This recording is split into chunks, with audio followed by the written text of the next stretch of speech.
Don you can tell him.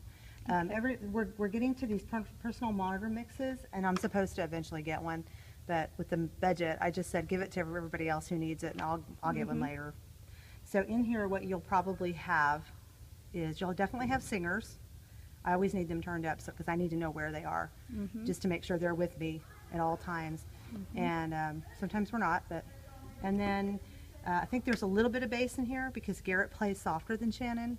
So with Shannon back, she's more confident. She'll play louder. Right. And so you may say, I don't want any bass. Just tell them take whatever in or out you want. It's a little bit of guitar in here. I usually don't need it because they're right here. Right. You can hear them pretty loud.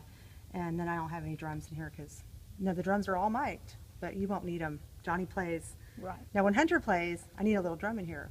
But when Johnny plays, you don't. I won't need him. So like this, he'll click you off. You'll hear him. Right. And my left hand is all about rhythm in this style. Now you can follow the music and be just fine. So if that's what you're comfortable with.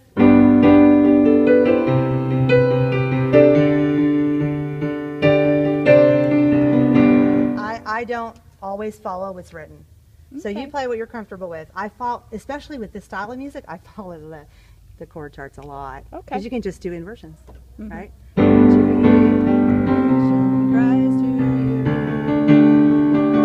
I just play that. I play my own inversion of that suspension chord.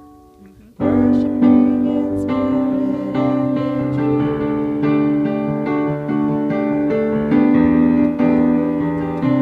He'll be banging away.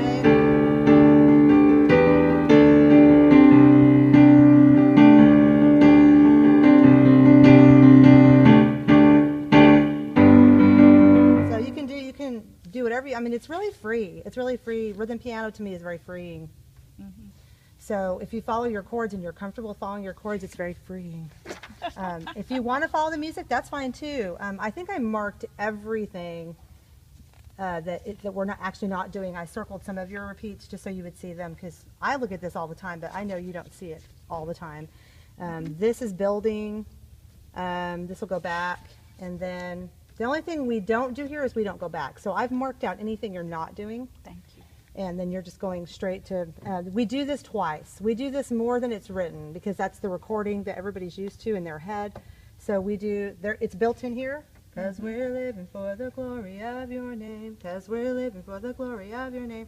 Because we're living for the glory of your name. The glory of your name. Okay, you already wrote in the repeat sign. Yeah, so, and it'll end there. I forgot about that. That's where he'll end it. And then from there, you'll already be in G. Our first set is always common key. That way we can go straight in because the production value needs to flow. So as soon as you get done with that, glory of your name, and I'll go straight in.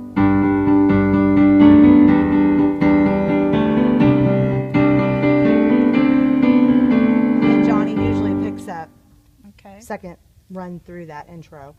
And this is Don Chapman. He does all of our hymn arrangements that are sort of arranged. He's a pianist, so this will be really nice. Like I usually do follow what he writes because you'll notice his left hand is very rhythmic. Right there, he does a lot of that. So that's nice and clean. This is straight through as written. You'll have endings to follow. Third time through end. The first set's usually the easiest. This is the only song I'm a little bit like on because we're still learning it as a congregation. Okay. There's a copy of it on the Planning Center, so you can listen to it, and you can anything that you can't get to load, like maybe the Planning Center's slow or your computer at home's not working right, you can get on YouTube and just Google All Because of the Cross and Google. This one will be Paul Balash. If you put all the names in, it won't because the artist is Paul Balash. Now these guys wrote it with him, but so if you Google that, it'll say here too. There it is, right there, based on the recording from the Paul Balash album, and you can look it up. Very helpful. So this one, let's see, this one is